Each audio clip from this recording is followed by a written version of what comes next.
مفتی صاحب، رمضان الکریم کی شروعات ہو چکی ہے اور بہت ہی متبرک مہینہ اسے مانا جاتا ہے، اور ہم دیکھتے ہیں کہ جب بھی یہ مہینہ آتا ہے ہماری جو مساجدیں ہیں وہ بھر جاتی ہیں۔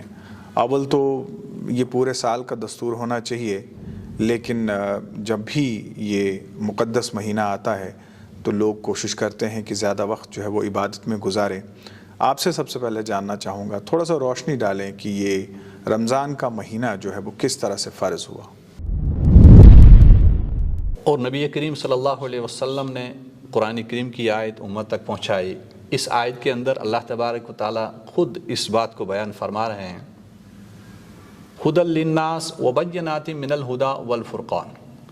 یہ قرآن کریم ایسی کتاب نازل ہوئی ہے جو حق اور باطل کے درمیان تمیز کرنے والی، فرق کرنے والی۔ اور دوسرا، اس وقت جب یہ اپنے روزے کی جزا کو دیکھے گا اللہ تعالیٰ کے پاس، کہ اللہ تعالیٰ اس کو روزے کے بدلے میں کیا عطا فرمائیں گے، جب اس عطیے کو دیکھے گا، اس انعام کو دیکھا گا، اللہ تعالیٰ کے اس فضل کو دیکھے گا، تو یہ نہایت خوش ہوگا اور اس کو اس وقت ان اعمال کے اوپر فخر ہوگا۔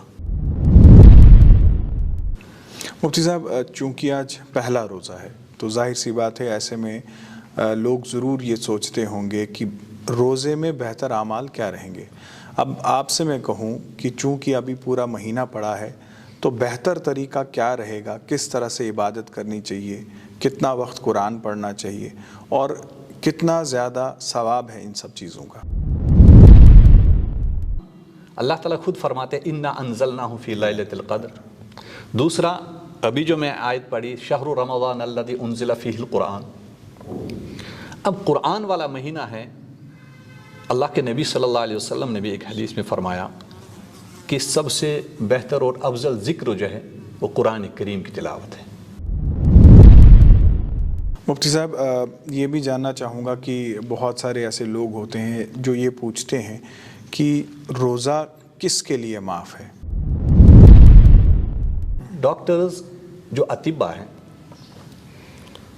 جو دین کی صحیح سمجھ بوجھ رکھنے والے ہوں، وہ اس کو اگر سجیسٹ کر رہے ہیں، اس کو بول رہے ہیں اگر آپ اس حالت میں روزہ رکھتے ہیں تو آپ کی بیماری شدت پکڑے گی، آپ زیادہ بیمار ہو سکتے ہیں، یہ آپ کی موت کا سبب بن سکتا ہے جی، تو اس وقت اس کو حکم ہے شریعت کا، فی الحال آپ ترک کریں تب تک جب تک آپ صحت یاب ہوں۔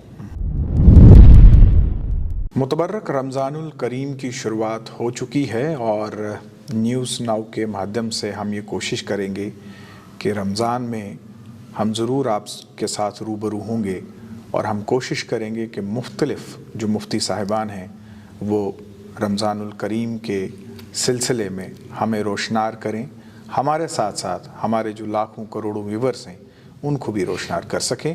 میرا نام فہیم ٹاک ہے اور آپ نیوز ناؤ دیکھ رہے ہیں۔ رمضان الکریم کے سلسلے میں آج ہم نے دعوت دی ہے اپنے پروگرام میں مفتی عبدالحکیم صاحب، جو کہ مکہ مسجد جموں، جو کہ ایک بہت ہی تاریخی مسجد ہے، اس کے امام ہیں، اور یہ کسی تعارف کے محتاج نہیں ہے۔ جو مسلم خلقت ہماری وہ ان کو اچھی طرح سے جانتے ہیں۔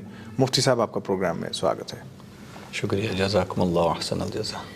مفتی صاحب، رمضان الکریم کی شروعات ہو چکی ہے اور بہت ہی متبرک مہینہ اسے مانا جاتا ہے، اور ہم دیکھتے ہیں کہ جب بھی یہ مہینہ آتا ہے ہماری جو مساجدیں ہیں وہ بھر جاتی ہیں۔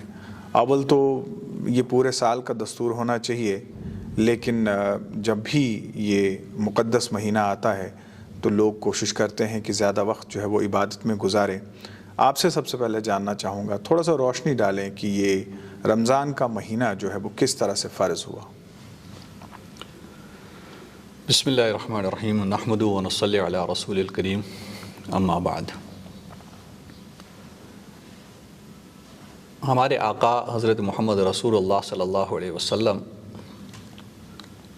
جب مکۃ المکرمہ سے مدینۃ المنورہ ہجرت کر کے تشریف لے گئے، جی، اس کے بعد 1 سال گزرا، 2 ہجری شعبان کے مہینے میں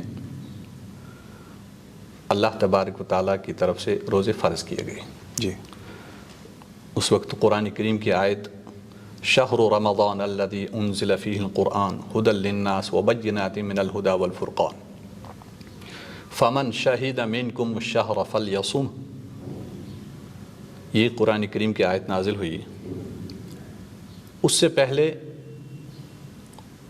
عاشورہ، محرم، اس کے روزے رکھے جا رہے تھے۔ جی، جب رمضان المبارک کے روزے فرض ہو گئے، اس کے بعد اللہ کے نبی صلی اللہ علیہ وسلم نے لوگوں کو اختیار دے دیا، امت کو اختیار دے دیا، جو چاہے وہ روزے رکھیں، جو چاہیں ان کو ترک کریں، لیکن رمضان المبارک کے روزے وہ فرض کیے گئے۔ رمضان المبارک کے روزے اللہ تبارک و تعالیٰ کی طرف سے اپنے بندوں کو ایک بہت بڑا انعام ہے۔ یہ مہینہ ہی متبرک ہے، کیونکہ قرآن کریم کی اس آیت میں اللہ تبارک و تعالیٰ نے فرمایا شہر رمضان الذی انزل فیہ القرآن، یہ وہ مہینہ ہے جس میں قرآن کریم نازل ہوا۔ ھدی للناس وبینات من الھدی والفرقان، یہ قرآن کریم تمام لوگوں کی ہدایت کے لیے، ایسا نہیں ہے کہ ایک خاص کمیونٹی کے لیے، مسلمانوں کے لیے یا ایک خاص طبقے کے لیے، بلکہ دنیا میں جتنے بھی لوگ رہ رہے ہیں ان تمام کے لیے اللہ تبارک و تعالیٰ نے اس قرآن کریم کو نازل کیا، اور یہ قرآن کریم رمضان المبارک میں ہی نازل ہوا۔ جی، اور نبی کریم صلی اللہ علیہ وسلم نے قرآن کریم کی آیت امت تک پہنچائی۔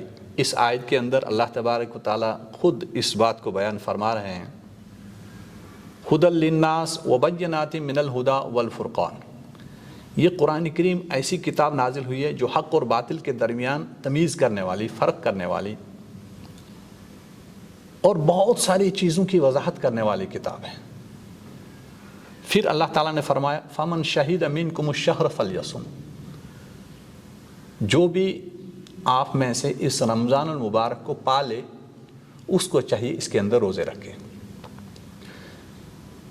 گویا کہ ہر ایک انسان جو مقیم ہے، اپنی جگہ پہ ہیں، روزے رکھ سکتا ہے، بیمار نہیں ہے، تو اس کو اللہ تبارک و تعالیٰ نے ڈائریکٹلی حکم دے دیا ہے ان روزوں کو اپنے زندگی کے اندر لائیں، روزے رکھیں۔ اور ان روزوں کے ذریعے سے ایک انسان کو ایک جسمانی فائدے بھی ہیں اور انسان کو روحانی فائدے بھی ہیں۔ روزہ داروں کے لیے پھر اللہ کے نبی صلی اللہ علیہ وسلم نے الگ سے فضائل بیان فرمائے۔ متفق علیہ روایت ہے، جنت کا ایک دروازہ ریان ہے، وہ خالص روزہ داروں کے لیے اللہ تعالیٰ نے رکھا ہے۔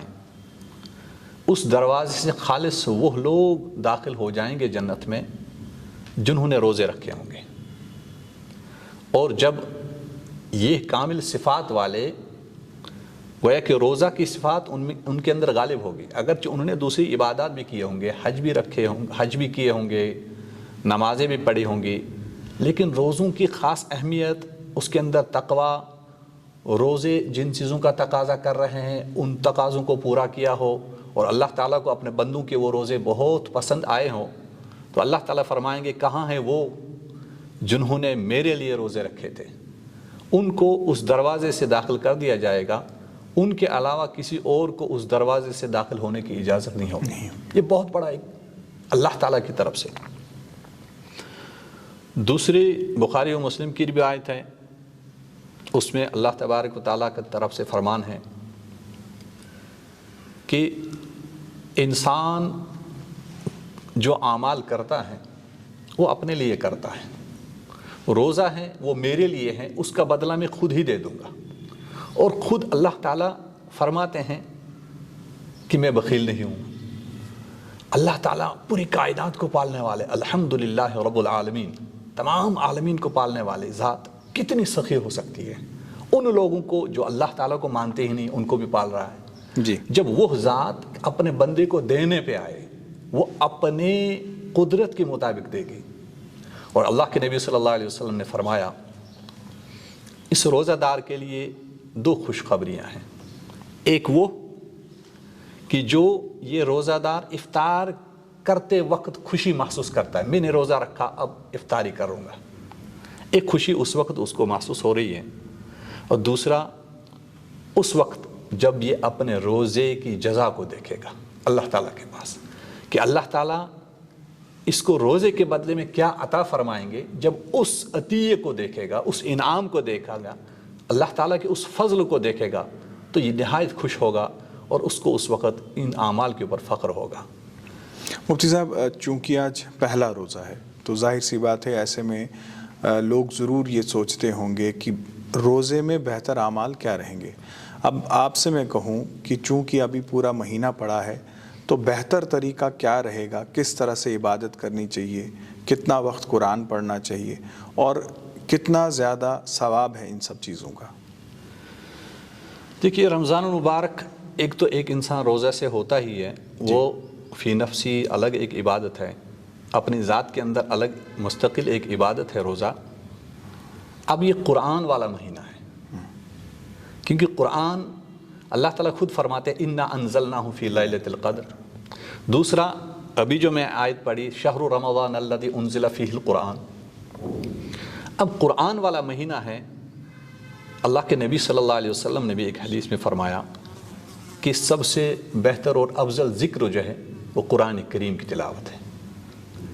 اس میں چاہوں گا کہ زیادہ سے زیادہ لوگ اپنے اوقات روزہ کے ساتھ ساتھ قرآن کریم کی تلاوت میں گزاریں، قرآن کریم پڑھیں، قرآن کریم کے اوپر تدبر و تفکر کرے، غور و فکر کرے، قرآن کریم کے اندر اگر کچھ خامیاں ہیں ان خامیوں کو دور کرے، قرآن کریم سنیں، نمازوں کے اندر ان کو تلاوت کریں، نمازوں کے اوقات کے علاوہ تنہائی میں اس کو پڑھیں، اور قرآن کریم کے اندر جو ہمارے لیے نصیحتیں بیان کی گئی ہیں ان کو اپنی زندگی میں لانے کی کوشش کریں۔ قرآن کے حوالے سے جو ہمارے اور قرآن کے درمیان جو دوریاں پیدا ہو گئی ہیں ان دوریوں کو ختم کریں، اس قرآن کریم کی تلاوت سے اپنے رب کو راضی کرنے کی کوشش کریں۔ جی، اللہ کے نبی صلی اللہ علیہ وسلم نے خود فرمایا ہے، کتنی عظیم بات ہے کہ اللہ تعالیٰ کسی نبی کی آواز کو، اللہ تعالیٰ کسی نبی کی آواز کو اتنے غور اور محبت سے نہیں سنتے جتنا کسی نبی کی اس آواز کو سنتے ہیں جو نبی بہت عمدہ آواز سے اللہ کی کتاب کی تلاوت کرتا ہے۔ جزاک اللہ، سبحان اللہ۔ جب اللہ تعالیٰ اپنے نبی کی آواز کو اس وقت نہایت غور سے سنتے ہیں جب کوئی نبی اپنی زبان سے قرآن کی تلاوت کر رہا ہو، تو ہم تو اپنے نبی کے ساتھ منسوب ہیں، ہمیں بڑی اچھی آواز میں، حدر میں، تدویر میں، ترتیل میں قرآن کریم کی تلاوت کرتے رہنے چاہیے اور قرآن کریم کے ساتھ محبت کرنی چاہیے۔ جو لوگ قرآن کریم سے دور رہے ہیں اپنے رب سے دعا مانگیں، اے اللہ ہمیں اس قرآن کریم سے دور نہیں رہنا چاہیے۔ اب ہو گئی ہم سے غلطیاں، یہ رمضان مبارک آیا ہے، اللہ تعالیٰ اپنے فضائل سے، اپنی خصوصی رحمتوں سے، اپنی خصوصی برکات سے پوری کائنات کے اندر ایک ایسا ماحول تیار کر رہے ہیں جو ہم سارے لوگ محسوس کر رہے ہیں۔ عجیب قسم کی برکات ہیں کہ ایک عجیب قسم کا جوش ہوتا ہے، جذبہ ہوتا ہے، ولولہ ہوتا ہے، وہ ایثار ہوتا ہے، وہ ہمدردی ہوتی ہے۔ اب یہ رمضان مبارک اللہ تعالیٰ کے فضل سے جو یہ ماحول پیدا ہو گیا ہے، اس کا ہمیں بھرپور فائدہ اٹھا کے اپنے رب سے جو دوریاں ہو گئی ہیں قرآن کریم کی تلاوت کریں، قرآن کریم سمجھیں، قرآن کریم جو سمجھ رہے ہیں وہ دوسروں کو سمجھانے والے بنیں، جن کو پڑھنا نہیں آتا ہے وہ پڑھنے والے بنیں، جو پڑھ رہے ہیں وہ دوسروں کو سنانے والے بنیں۔ اس کے ساتھ ساتھ ایک وقت نکالنا چاہیے کہ ہم اپنے آقا حضرت محمد رسول اللہ صلی اللہ علیہ وسلم پر درود و سلام پڑھنے والے بن جائیں۔ ایک وقت مقرر کریں، ایک ٹائم نکالیں کہ ہم، کیونکہ قرآن کریم کے اندر ہی یہ حکم ہے، جس قرآن کریم کو اس مہینے میں نازل کیا گیا اسی میں یہ بھی حکم ہے، دوسرے احکامات کے ساتھ ساتھ ان اللہ وملائکتہ یصلون علی النبی یا ایھا الذین آمنوا صلوا علیہ وسلموا تسلیما۔ درود و سلام اس کا اہتمام کیا کریں۔ اس کے ساتھ ساتھ جو آس پاس میں بھوکے ہیں، غریب ہیں، فقراء ہیں، جو مانگنے والے ہیں ان کو بھی دینے کی کوشش کریں۔ اور بہت سارے لوگ ایسے بھی ہیں جو مستحق تو ہوتے ہیں لیکن مانگ نہیں سکتے، جس کو قرآن کریم کے اندر اللہ تعالیٰ نے فرمایا للسائل والمحروم، اللہ تعالیٰ کے وہ نیک بندے ہیں جو اللہ تعالیٰ کا دیا ہوا مال خرچ کرتے ہیں، دیتے ہیں لوگوں کو، للسائل ایک ان کو دیتے ہیں جو مانگ سکتے ہیں کسی کے سامنے ہاتھ پھیلا کے، والمحروم کچھ لوگ ایسے بھی ہوتے ہیں جو مستحق ہوتے ہیں لیکن کسی سے مانگ نہیں سکتے۔ ہمیں ان کی بھی فکر کرنی چاہیے، ان کو دیکھنا چاہے، خصوصاً اپنے عزیز و اقارب کے اندر، رشتہ داروں میں، پڑوسیوں میں، گھر میں، اپنے محلے میں، کہ کہیں ایسا تو نہیں ہے کہ ہم افطاری تو کر رہے ہیں، ہم تو سحری تو کھا رہے ہیں، ہمارے پاس تو سارے انتظامات ہیں، کہ ایسا تو نہیں ہے ہمارے اڑوس پڑوس میں بلا کسی امتیاز مذہب و ملت کے، کوئی بھی انسان کسی بھی دھرم سے وابستگی رکھتا ہو، کسی بھی مذہب کے ساتھ وابستگی رکھتا ہو، اگر آپ کا پڑوسی ہے وہ بھوکا نہیں سونا چاہیے۔ یہ روزے اس مہینے کے اندر ہمیں ان چیزوں کا خاص خیال رکھنا چاہیے۔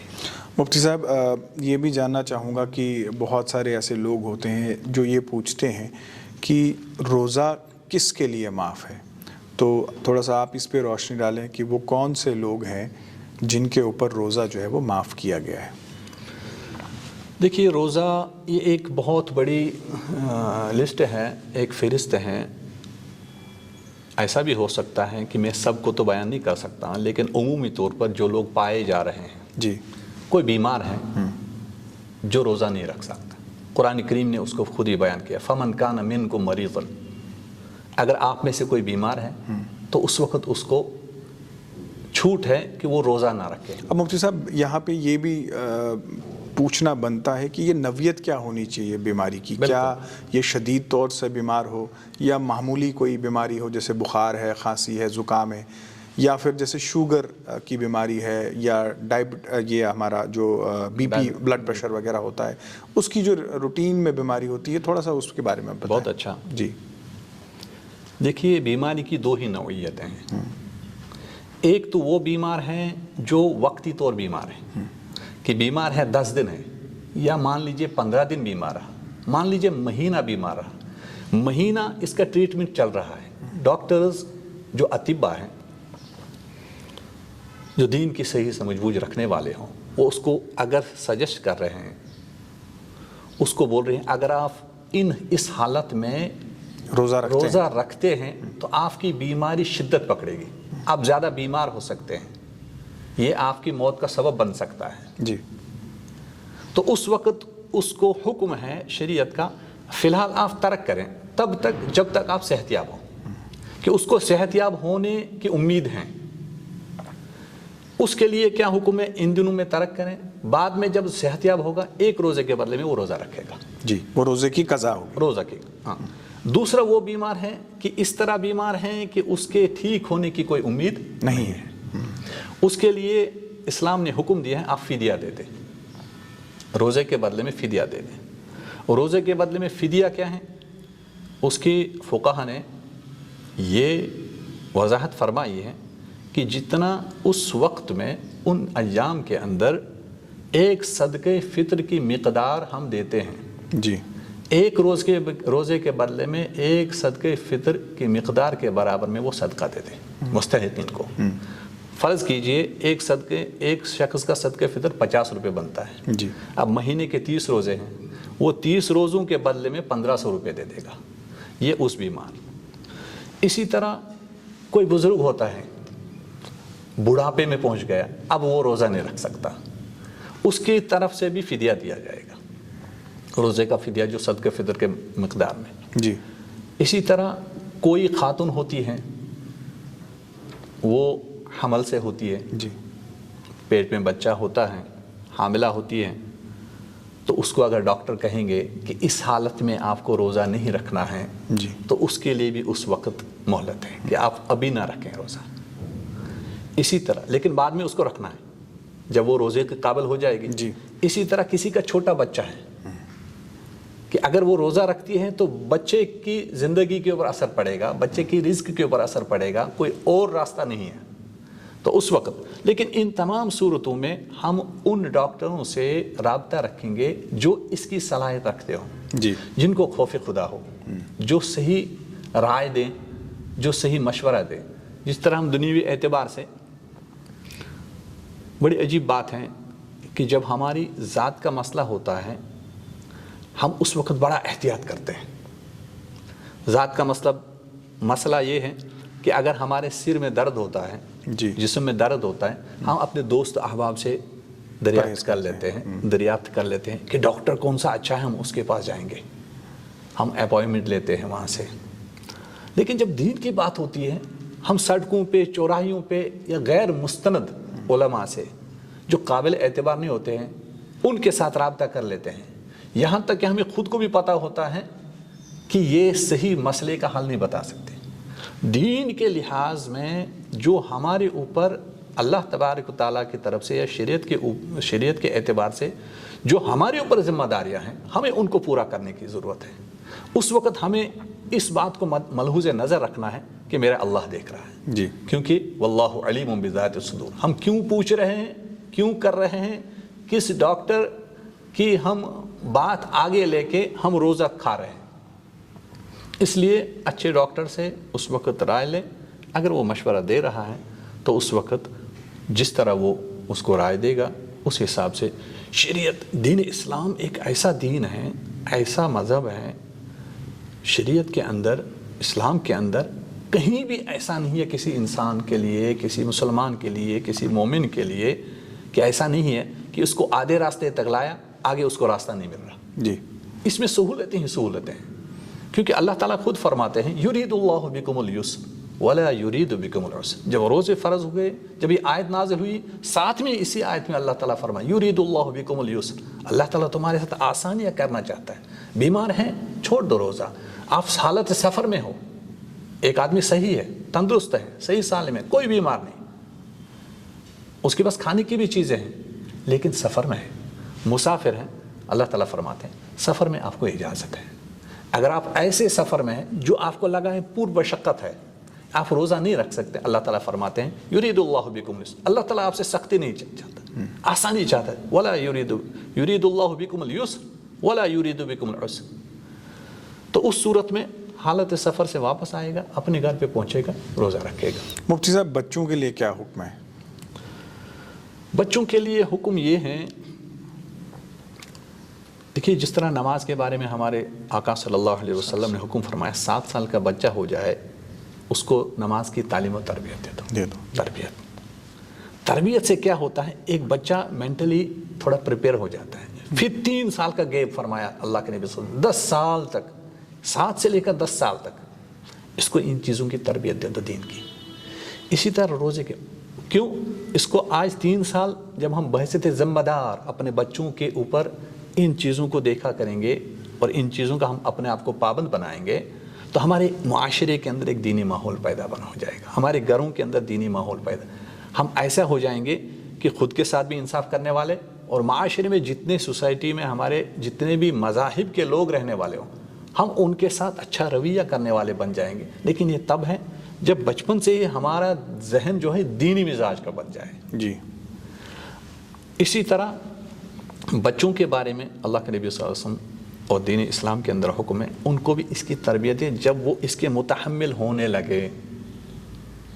بالغ ہو گیا بچہ تو روزہ فرض ہو گیا, بالغ ہو گیا تو روزہ, لیکن اس سے پہلے اس کو تھوڑی تھوڑی تربیت دے. جس طرح ہمارے گھروں میں بچے ہوتے ہیں, چھوٹے بچے ہوتے ہیں کہ ابو جی میں نے روزہ رکھنا ہے. میرا خود کا لڑکا ہے چھوٹا والا, وہ تقریباً 6-7 سال کا ہے. ابو جی میں نے سحری کھانی ہے. ہم نے اس کو باضابطہ اٹھایا, سحری کھائی, پھر آدھے دن تک وہ رہا, آدھے دن کے بعد اس نے کچھ کھا لیا, لیکن اس کو ایک تربیت ہو رہی ہے. جی, عمل میں وہ آ گیا, وہ گھر میں. اچھا اگلے سال وہ پورا دن رکھے گا. ہو سکتا ہے اسی رمضان میں وہ کوشش کرے کسی دن اس کو ہو جائے یہ جوش, یہ جذبہ, کیونکہ اللہ تعالیٰ بھی ایک انسان کی کوشش کو دیتا ہے. اللہ تعالیٰ کوشش کو دیکھتے ہیں, بندہ کتنی کوشش کرتا ہے میری طرف آنے کی تو اللہ تعالیٰ اس کے لیے وہ آسانیاں پیدا کر دیتا ہے, راستے کھول دیتا ہے.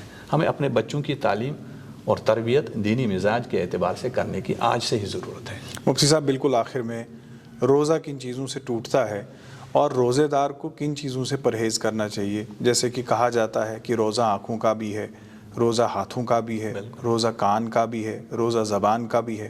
تو ایسے میں کن چیزوں سے احتیاط کرنا ہے اور روزہ کن چیزوں سے ٹوٹتا ہے؟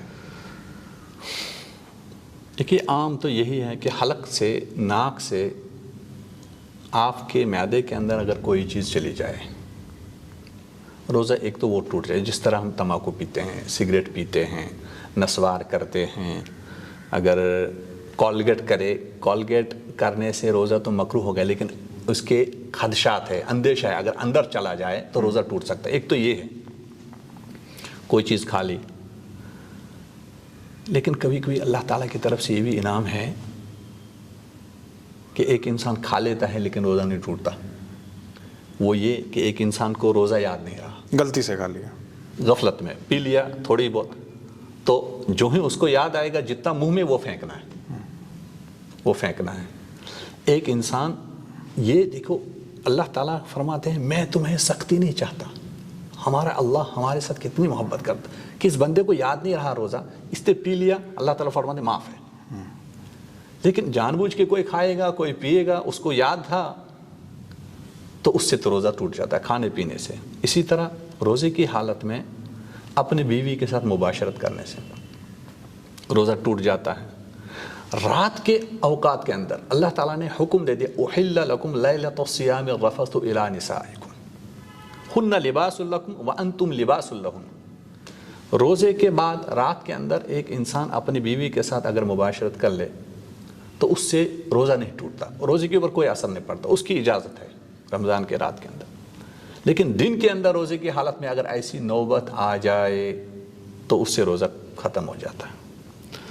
اسی طرح ایک انسان اگر چلتا ہے کہیں گرد و غبار میں، اچانک گرد و غبار خود چلا گیا تو اس سے بھی روزہ نہیں ٹوٹتا، کیونکہ یہ انسان کے اختیارات سے جو باہر ہیں. جی قرآن کیا کہتا ہے فاتقوا اللہ ما استطعتم، جتنی تمہیں طاقت ہے اتنا اللہ سے ڈرتے رہو، جتنی تمہیں طاقت ہے.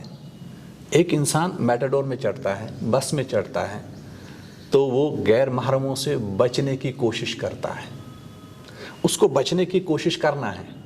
لیکن سواریاں اترتے چڑھتے اگر اس کو غیر محرموں سے دھکا لگ جاتا ہے لیکن خود یہ تو کوشش کر رہا ہے. اللہ تعالیٰ فرماتے جتنے آپ بچنے کی کوشش، جتنا بچ سکتے ہو اتنی کوشش کرو، باقی جو ہیں وہ میں دیکھ لوں گا. لیکن ایک انسان کے مزاج کے اندر، دل دماغ کے اندر پہلے سے ہی فطور یا پہلے سے برے خیالات یہ نہیں ہونے چاہیے. مفتی صاحب یہاں پہ یہ بھی جاننا چاہوں گا، بہت سارے سوالات اس بارے میں بھی پوچھے جاتے ہیں کہ انجیکشنز کا لگنا، سلائن یعنی جو گلوکوز وغیرہ لگتا ہے، اس میں کیا حکم ہے؟ اگر انجیکشن سے تو روزہ نہیں ٹوٹتا.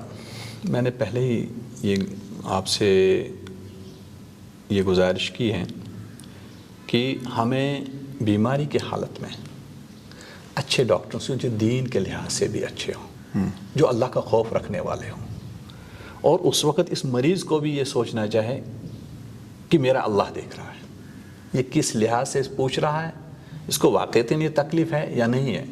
کیونکہ ڈاکٹر کو ہم تکلیف بتائیں گے، ڈاکٹر اس وقت علاج بتائے گا. مریض کتنا بیمار ہے یہ مریض خود جان سکتا ہے اس کو کتنی تکلیف ہے. اس اعتبار سے اگر کوئی ڈاکٹر کسی مریض کو یہ تجویز کرے آپ انجیکشن لگانا ضروری ہے تو انجیکشن لگائے گا، اس سے روزہ نہیں ٹوٹتا. گلوکوز چڑھانا ہے، گلوکوز چڑھانے سے بھی روزہ نہیں ٹوٹتا. لیکن کوشش کی جائے، احتیاط جتنا ہو سکے ایک انسان کو بچنا ہے.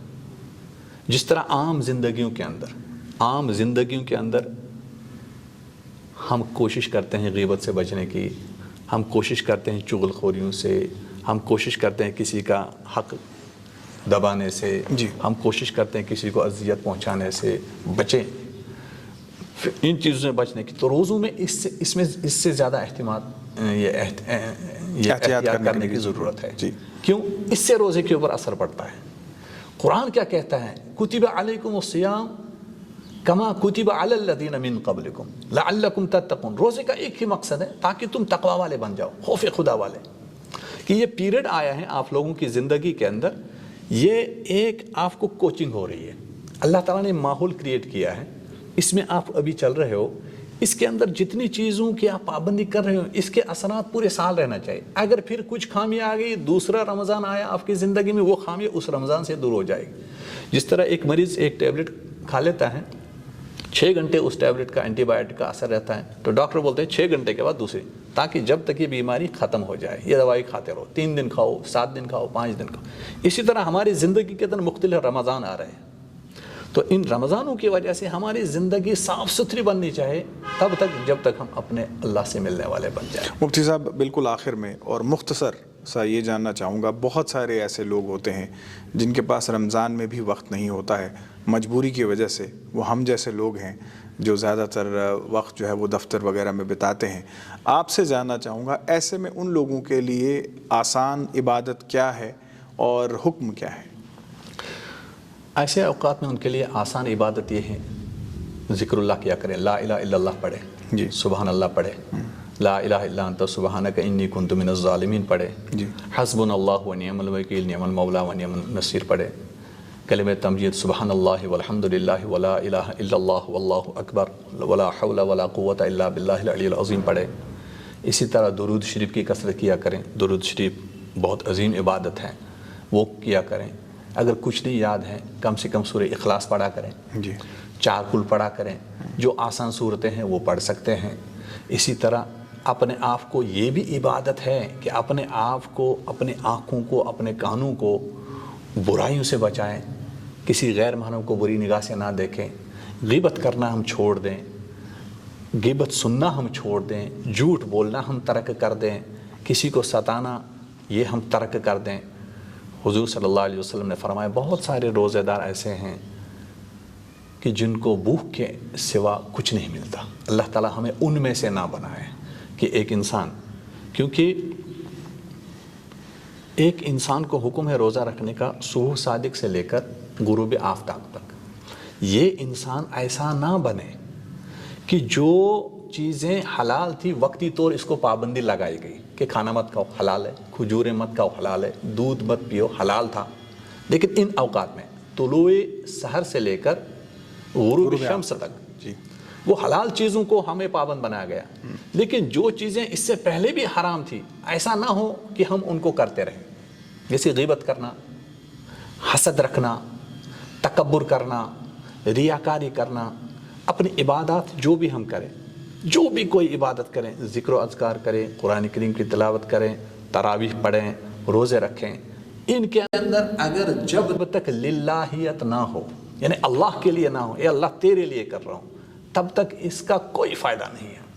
تو ان چیزوں کا خاص خیال رکھا جائے۔ عبادت اگر کم ہی ہو، کیونکہ قرآن کریم کے اندر ہی اللہ تبارک و تعالیٰ فرماتے ہیں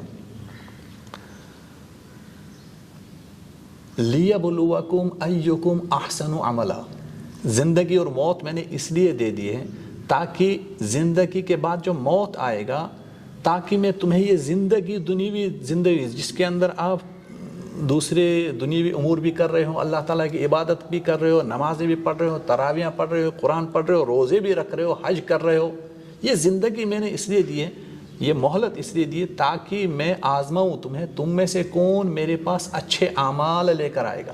زیادہ اعمال نہیں فرمایا کہ بہت زیادہ اعمال، اچھے اعمال، اور اچھے اعمال وہی ہے جو اللہ کے نبی صلی اللہ علیہ وسلم کی سنتوں کے مطابق ہو اور اللہ کی رضا کے لیے ہو۔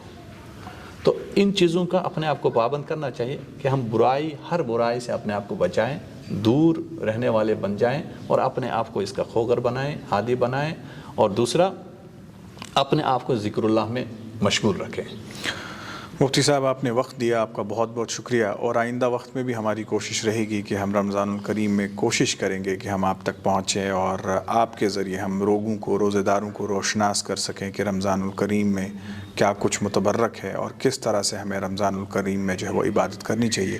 ایک بار پھر سے آپ نے وقت دیا، آپ کا بہت بہت شکریہ۔ شکریہ، شکریہ، جزاکم اللہ احسن الجزا۔ تو یہ مفتی صاحب کی طرف سے جن چیزوں کا ذکر کیا گیا، خاص کر روزے داروں کے لیے کہ کیا کچھ حکم ہے رمضان الکریم میں اور کس طرح سے ہمیں عبادت کرنی چاہیے اور کن چیزوں سے ہمیں احتیاط کرنی چاہیے، ہم نے کوشش کی کہ اس پروگرام میں ہم ان چیزوں کا ذکر کریں۔ ہماری یہ کوشش رہے گی کہ آئندہ وقت رمضان کے دوران ہم ایسے بہت سارے پروگرامز کریں جس سے ہم آپ کو یہ روشناس کر سکیں کہ رمضان الکریم میں کن چیزوں سے احتیاط کرنی ہے اور عبادت جو ہے وہ کس طرح سے کرنی ہے۔ آپ دیکھتے رہیے نیوز ناؤ۔